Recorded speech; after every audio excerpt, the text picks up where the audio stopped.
Viram que decisão importante do Papa Francisco vai incluir as mulheres nas discussões mais importantes da Igreja. Os jornais do mundo inteiro estão noticiando.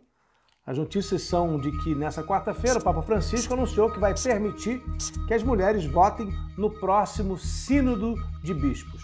Gente, esse sínodo é um conselho, é uma reunião de integrantes da Igreja que aconselha o Papa sobre questões importantes para a sociedade e para o mundo. Agora o Papa abriu 70 vagas no sínodo e resolveu incluir 35 mulheres, ou seja, metade das novas vagas.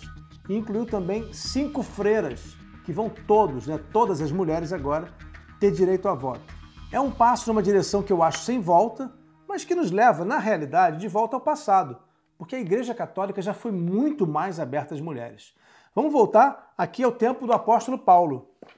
Olha, na carta aos Romanos, eu vou ler um trechinho para vocês, ele manda saudar Prisca e Áquila, meus colaboradores em Cristo Jesus. Prisca é por muitos considerada a primeira sacerdotisa.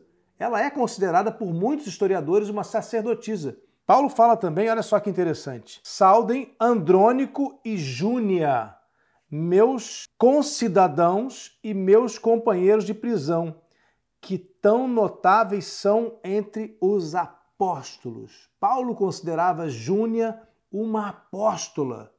Só que, infelizmente, o nome de Júnia, em muitas traduções posteriores da carta aos Romanos, foi sendo mudado de uma maneira que acabou ficando Június. E parecia que era um homem. Quiseram apagar o papel fundamental de uma mulher a quem Paulo chamava de apóstola. Na carta aos Romanos. Claro que eu não estou nem falando aqui de Madalena, né? Maria Madalena era uma apóstola de Jesus.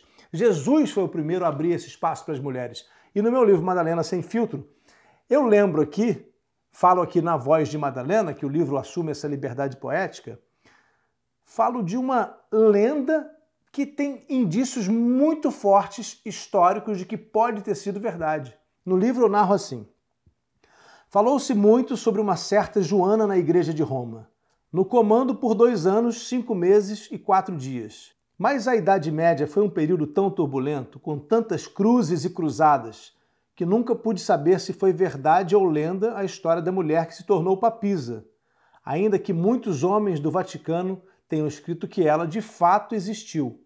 O nome público da papisa era Papa João VIII.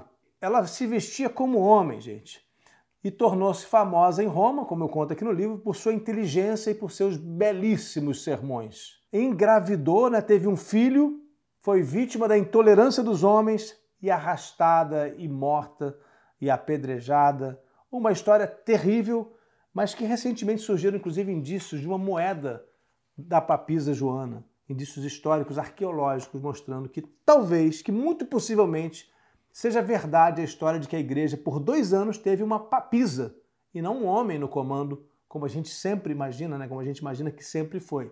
Gente, essas histórias são muitas dentro da igreja.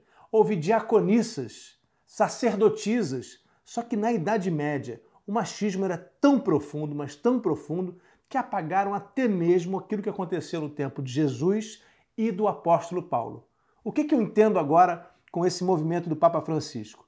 Ele está indo na direção do passado, se aproximando cada vez mais do que Jesus fez, trazer as mulheres para dentro da igreja, trazer as mulheres para pregarem. Elas agora podem fazer a comunhão, podem oferecer a hóstia, mas é preciso muito mais do que isso. Como algumas igrejas já fizeram, protestantes, há muito tempo, permitir mulheres sacerdotisas fazendo tudo o que os homens fazem.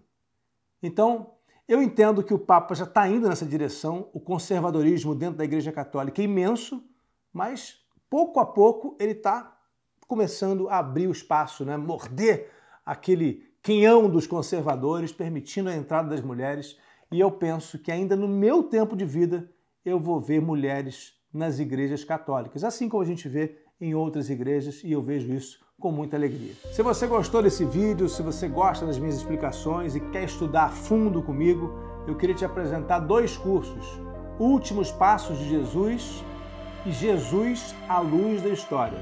Para conhecer, vai no rodrigoalvarez.site que tem tudo explicadinho lá. Até mais, gente!